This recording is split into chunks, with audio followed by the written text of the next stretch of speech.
আপনার বাসায় যদি থাকে এক টুকরো মাংস আর 4টি পটল, তাহলে এই রেসিপিটা বানিয়ে নিন খুব সহজেই। বিসমিল্লাহির রহমানির রহিম। আসসালামু আলাইকুম, ওয়েলকাম টু চ্যানেল।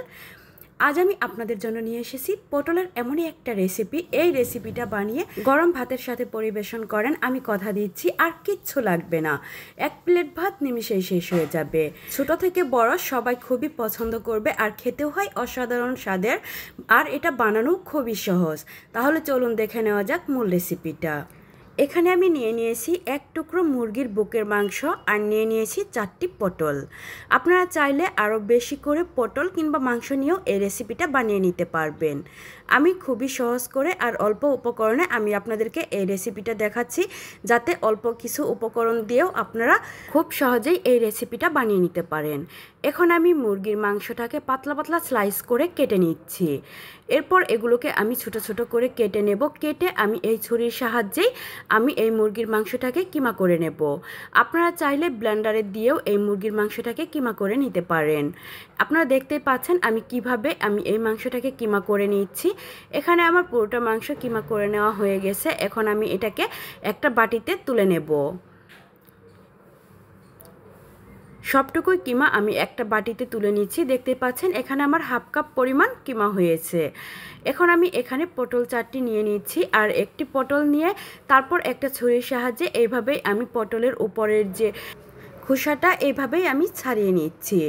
এতে করে কিন্তু পটলটা পুরোটা কেটে যাওয়ার কোনো চান্স থাকবে না। আপনারা চাইলে একটা চামচ দিয়েও এই কাজটা করতে পারেন। এখানে আমার সবগুলো পটল খোসা ছাড়িয়ে নেওয়া হয়ে গেছে। এখন আমি পটল থেকে 2টা সাইডে মুখগুলো একটু কেটে নিচ্ছি। একটা সাইডে আমি একটু বেশি করে কেটে নিয়েছি। এখন আমি একটা 4 চামচ নিয়েছি। এই চামচটার পিছনের যে সাইডটা থাকে ওই সাইড দিয়ে এর ভেতর থেকে আমি সবগুলো বিচি কিংবা যা আছে পটলের ভিতরে সব বের করে নেব। পটলের ভিতরের বিচিগুলো সব আমি এভাবে বের করে নিচ্ছি। আপনারা চাইলে একটা কাঠির সাহায্যেও এভাবে বের করে নিতে পারেন। সবগুলো পটলের ভেতর থেকে আমি একইভাবে বিচিগুলো বের করে নেব। আর এই পাশটা কিন্তু আমি ছিদ্র করিনি, এই পাশটা আমি মুখটা বন্ধই রেখেছি। এরপর সবগুলো আমি ধুয়ে পরিষ্কার করে নিয়েছি। দেখতেই পাচ্ছেন এখন এই পটলের ভিতরে ভরার জন্য মাংসের কিমার যে পুর, সেই পুরটাকে আমি রেডি করে নেব। চুলায় আমি একটা ফ্রাই প্যান বসিয়ে দিয়েছি। এখানে আমি দিয়ে দিচ্ছি 3 টেবিল চামচ পরিমাণ সয়াবিন তেল।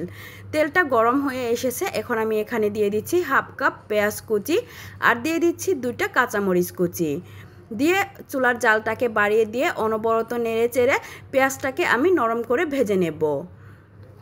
পেঁয়াজটা ভাজার সময় অবশ্যই চুলার জালটাকে বাড়িয়ে রেখেই পেঁয়াজটা ভেজে নিতে হবে। পেঁয়াজটা আমার এখানে ভেজে নেওয়া হয়ে গেছে। দেখতে পাচ্ছেন পেঁয়াজটা অনেকটা নরম হয়ে গেছে। এখন আমি এখানে দিয়ে দিচ্ছি মাংসের কিমাটা দিয়ে আমি পেঁয়াজের সাথে মিশিয়ে নিচ্ছি। এতে করে পেঁয়াজটা ভাজা বন্ধ হয়ে যাবে আর পেঁয়াজটা পুড়ে যাওয়ার কোনো চান্স থাকবে না। আর এখন চুলার জালটাকে কমিয়ে দিয়ে তারপর আমি বাকি মশলাগুলোকেও দিয়ে দেব। এখন এখানে দিয়ে দিচ্ছি 1/4 টেবিল চামচ করে মরিচের গুঁড়া, হলুদের গুঁড়া, ধনিয়া গুঁড়া, জিরার গুঁড়া আর দিয়ে দিচ্ছি হাফ টেবিল চামচ গরম মশলার গুঁড়া, 1 টেবিল চামচ আদা রসুন বাটা আর স্বাদ মতো লবণ। এখন সবগুলোকে তেল আর এই মাংসের কিমার সাথে খুব ভালো করে মিশিয়ে নেব। মিশিয়ে খুব ভালো করে ভেজে নেব। 5 থেকে 6 মিনিট খুব ভালো করে ভেজে নিতে হবে। এতে করে মশলার যে একটা কাঁচা গন্ধ আছে সেই গন্ধটা চলে যাবে আর এটা খেতেও অনেক বেশি টেস্টি হবে। চুলার জালটাকে মিডিয়াম হিটে রেখে আমি এই মাংসের কিমাটাকে মশলার সাথে খুব ভালো করে ভেজে নিচ্ছি। দেখতে পাচ্ছেন তেলগুলো সব উপরে চলে এসেছে আর এখানে কিন্তু মাংসের কিমাটাও খুব ভালো করে ভাজা হয়ে গেছে।